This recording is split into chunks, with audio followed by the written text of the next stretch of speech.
বর্ষায় জলাবদ্ধতা আর খানাখন্দে বেহাল অবস্থা কুমিল্লা ভিক্টোরিয়া সরকারি কলেজ সড়কটি বৃষ্টি হলেই পানিতে ঢেকে যায় বড় বড় গর্ত, এতে প্রায়ই ঘটছে দুর্ঘটনা। এ নিয়ে বিস্তারিত জানাতে কুমিল্লা থেকে যুক্ত হচ্ছেন খালেদ সাইফুল্লাহ। খালেদ, সড়কটি সংস্কারে সিটি কর্পোরেশনের কোনো উদ্যোগ নিয়েছে কিনা জানাবেন।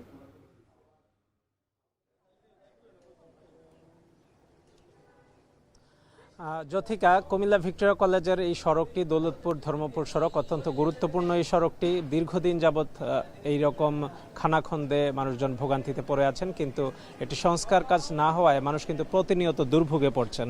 এটি ভিক্টোরিয়া কলেজের সংলগ্ন এই গুরুত্বপূর্ণ সড়কটি। এখানে আমরা দেখছি যে বড় বড় বেশ কিছু গর্ত তৈরি হয়েছে, যেগুলোতে আসলে বর্ষার বৃষ্টির পানি জমে একাকার। এখানে পানি কিন্তু বেরিয়ে যাবার মতো কোনো অবস্থা নেই, এবং যে সকল যানবাহন এখানে চলাচল করে তারা আসলে বাড়তি ভাড়া নিচ্ছেন। যে অল্প যে ভাড়াটি 20 টাকা 15 টাকা ছিল, সেটি এখন শিক্ষার্থীদের কাছে 30 টাকা করে নেওয়া হচ্ছে। তো এরকমভাবে এই পথে আসলে যেই যানবাহনগুলো চলাচল করছে তারা চলতে চাচ্ছে না, এবং শিক্ষার্থীরা বাড়তি ভাড়া গুনছেন, দুর্ভোগে পড়ছেন, এবং স্থানীয় মানুষজন কিন্তু প্রতিদিন যারা এই সড়কে চলাচল করেন তারা এই সড়কে দুর্ঘটনার কারণে অনেকে এড়িয়ে চলেন, এবং যার কারণে তাদেরকেও কিন্তু ভোগান্তিতে পোহাতে হচ্ছে, সময় বেশি লাগছে এবং বাড়তি ভাড়াও গুনতে হচ্ছে। এবং বর্ষায় বৃষ্টিতে এই পথটি যখন ঢেকে যায় তখন কিন্তু সড়কের কোথায় খানাখন্দ সেটি আসলে বোঝা যায় না, এবং যার ফলে কিন্তু প্রায়ই দুর্ঘটনা ঘটে থাকে।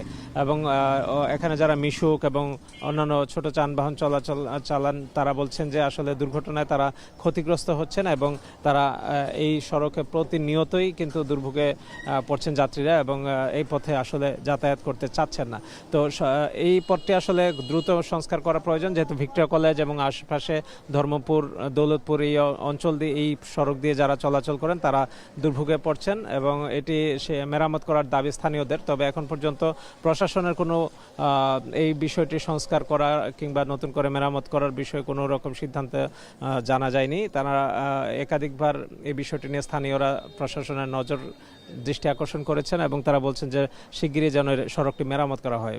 বৃষ্টি আসলে বৃষ্টির পানি কিন্তু এখান থেকে বেরিয়ে যাবার জন্য যে ড্রেন আমরা দেখতে পাচ্ছি, যে সেই ড্রেনগুলো কিন্তু একটু উঁচুতে থাকার কারণে পানিগুলো যেতে পারছে না, এবং ড্রেনগুলোতে নানা রকম ভরাট হয়ে গেছে। আসলে বিভিন্ন বর্জ্য এবং ব্যবহার্যের বসত বাড়ির অনেক কিছুই মানুষজন ফেলে এমনভাবে বন্ধ করেছে যে ড্রেনের পানিও উপচে সড়কে পড়ে থাকেন, এবং যার কারণে এই পানিটিও নোংরা অবস্থায় থাকে। আর এই যে ভাঙ্গাচুরা সড়কে চলতে গিয়ে প্রায় দুর্ঘটনা ঘটছে।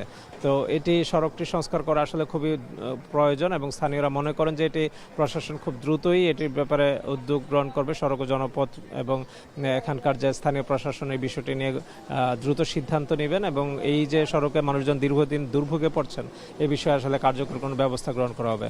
কারণ এই বর্ষা আসলে দেখা যায় পুরো ধর্মপুর থেকে দৌলতপুরের গুরুত্বপূর্ণ একটি অংশ কিন্তু পানিবন্দী থাকে, এবং আশপাশ এলাকা পানিবন্দী থাকে, যার কারণে সড়কটি টেকসই হচ্ছে না, এবং পানি বেরিয়ে যাবার জন্য খাল এবং ড্রেনগুলোতে আরও কিভাবে পানি জলাবদ্ধতা মুক্ত হওয়া যায় সে বিষয়ে আসলে আশা করা হচ্ছে যে শিগগিরই ব্যবস্থা নেওয়া হবে। যথিকা। বিস্তারিত জানাতে যুক্ত ছিলেন খালেদ।